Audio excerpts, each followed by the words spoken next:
السلام عليكم ورحمة الله وبركاته. إن الحمد لله والصلاة والسلام على رسول الله. أما بعد، قال الله تعالى في كلامه المجيد وفرقانه الحميد: أعوذ بالله من الشيطان الرجيم. بسم الله الرحمن الرحيم.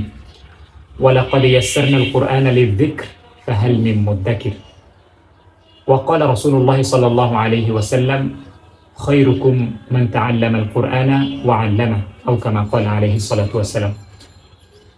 সম্মানিত ভিউয়ার্স, আমি আজকে আপনাদের সামনে কুরআনুল কারীমের মর্যাদা নিয়ে 5 মিনিট কথা বলবো ইনশাআল্লাহ। আল্লাহ তাআলা বলছেন তার কুরআনুল কারীমের মধ্যে, ওয়ালাকাদ ইয়াসসারনাল কুরআনা লিযিকর, আমি পাঠকারীদের জন্য অথবা আমলকারীদের জন্য কোরআনকে সহজ বানিয়েছি। ফাহাল মিন মুদ্দাকির, আছে কি কোনো পাঠকারী, আছে কি কোনো আমলকারী? এই যে যিকর থেকে পাঠকারীও হইতে পারে, আমলকারীও হইতে পারে, দুইটাই হইতে পারে। তো আমরা পাঠকারী নি। যে আল্লাহ তাআলা বলছেন কোরআন সহজ করেছেন কার জন্য? যে পাঠ করে তার জন্য, যে পাঠ করে না তার জন্য না।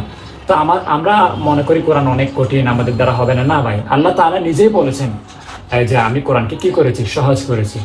আচ্ছা, আমাদের কি ইচ্ছে করে না যে আমরা দুনিয়ার মধ্যে সর্বোত্তম হই? সর্বোত্তম কিভাবে হব? আমি যেভাবে বলি এভাবে, আপনি যেভাবে বলেন এভাবে? না, রাসূল সাল্লাল্লাহু আলাইহি ওয়াসাল্লাম যেভাবে বলে গিয়েছেন সেভাবেই সর্বোত্তম হব আমরা। কিভাবে? রাসূল সাল্লাল্লাহু আলাইহি ওয়াসাল্লাম বলেছেন, খায়রুকুম মান তাআল্লামাল কুরআনা ওয়া আল্লামা। পৃথিবীর বুকে সর্বশ্রেষ্ঠ ব্যক্তি হচ্ছে ওই যে কোরআন মাজিদ শিক্ষা করে এবং শিক্ষা দেয়। এখানে শিক্ষককে এবং শিক্ষার্থীকে একই ক্যাটাগরিতে রাখা হয়েছে। শিক্ষকের যে সওয়াব, যে শিক্ষা করছে তারও একই সওয়াব হবে। ও যেমন শ্রেষ্ঠ, সেও শ্রেষ্ঠ। এই জন্য আমাদেরকে কি করতে হবে? কোরআনুল কারীম শেখার চেষ্টা করতে হবে ইনশাআল্লাহ। দেখেন, কোরআনুল কারীম পড়ার মধ্যে কত ফায়দা। একটা হাদিসে আছে যে কোরআনের একটা হরফ পড়লো সে একটা সওয়াব পাইল, হ্যাঁ, আর একটা সওয়াব 10টা সওয়াবের সমান। তাহলে দেখেন, এখানে কোরআনুল কারীমে যে একটা ছোট্ট আয়াত আছে আলিফ লাম মিম, এ পুরোটা 3টা মিলে একটা হরফ না? আলিফ একটা হরফ, লাম একটা হরফ, মিম একটা হরফ। প্রত্যেকটাতে আবার 10টা করে নেকি পাওয়া যাবে। তাহলে আলিফ লাম মিম 3 সেকেন্ডও লাগে নাই, আমি 30টা নেকি পাই গেলাম। আল্লাহ তাআলা চাইলে আরো তো বেশিই দিতে পারেন, আল্লাহ তাআলার ব্যাপার। তো আমরা কি করব? চেষ্টা করব ইনশাআল্লাহ। দেখেন, আমার যদি একজন মহব্বতের মানুষ থাকে, আমি চেষ্টা করব না তার সাথে সুন্দরভাবে কথা বলার, শুদ্ধভাবে কথা বলার।